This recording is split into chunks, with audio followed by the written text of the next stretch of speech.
First, ladies and gentlemen, let's give Ray a big courage. Courage for going first. Let's see how you do.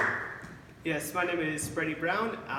Today, as you can tell, I will be talking about internet memes. I'm aware that many of you are looking at this and you're going, memes? Those funny little pictures I send to my friends, that's what you're talking about? Heck yes, it is. Before I begin, I really want to define what a meme is. The term was coined by Richard Dawkins in his book, The Selfish Gene, in 1976. This is a picture of Dawkins. I don't know if you can read that. It says, coined the term meme is now in a meme about memes. He compared the way that ideas travel in a culture to the way that genes travel through a family tree.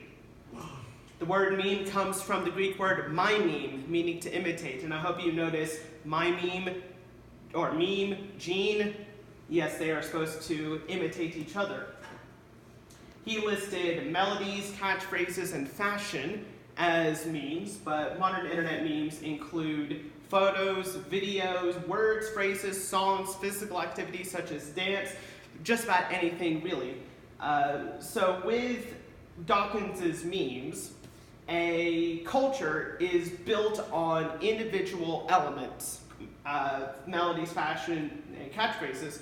So those memes are the building blocks of a culture. So a meme can be defined as the smallest unit of a culture.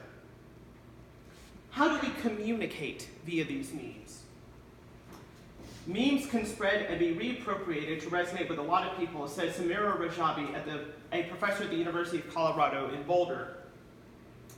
Memes are easy to make and share. If you have Microsoft Paint, a funny picture, an idea for a caption, you can make a meme.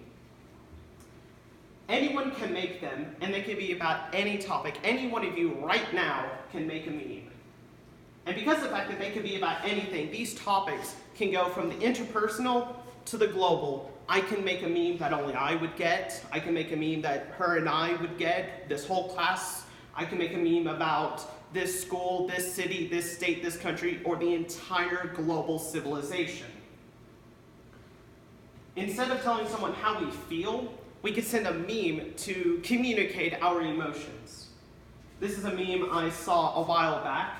When you don't know if it's a ski rack or the police, this is a common anxiety I have had when driving down the road, not being able to tell if the car behind me is a police car or just someone with a ski rack. And so with some text and a funny photo, I can convey one of my anxieties to you, which you yourself may have. Now there's been a trend in the last few years of memes becoming very surreal. Comedy that appeals to young people can be surreal and dark and completely meaningless, says Elizabeth Bruning. Young people are doubting meaning in the world. This generation, us, we have been losing faith in political, cultural, and religious systems because we feel as though they have wronged us or have failed us. And we are describing feelings of loneliness, confusion, emptiness, and despair. Thus, the memes that we create reflect this feeling. Instead of trying to restore order, we are embracing the disorder by the surreal. In a way, it's a digital update to the surreal and absurd genres of art and literature that characterized the tumultuous early 20th century.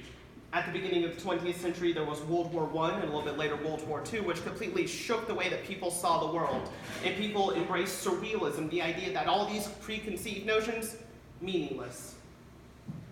Memes are communicating our despair. As a way of illustrating this, this is a meme from the earlier part of the decade. It makes sense, it's logical, it is realistic. Has a pet rocket runs away. But as we are moving into this modern, confusing time, we reach memes that look like this. It is the time to rejoice. Behold, the ÇeeStick hath returned. What does this mean? Bloody well nothing, honestly. But there's another side to this, when memes get political. Now, previous generations had political cartoons. If you don't know what a political cartoon is, this is one. It is the UK and France carving up the world for colonization from 1805. But our generation, we are using political memes. And just insert one of your preferred ideology here. I don't really, it's not my job to, be political. Because of their participatory nature, political or activist memes have been celebrated for offering new avenues for political discourse and participation.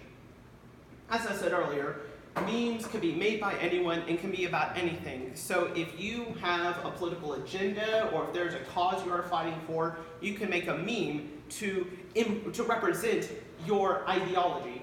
But this is a double-edged sword because you can make memes that endorse hatred or violence, and these spread like wildfire, as we have seen in the last few years with the alt-right. But at the same time, you can make memes that spread ideas of equality and peace. In conclusion, memes are our generation's preferred way of communicating ideas because they're easy to make and share. Sometimes their messages can get very surreal or even political, and this can be a little bit dicey. However, whatever the message, memes are important because they can fit so much information in such a small space. These are my sources. Any comments or questions?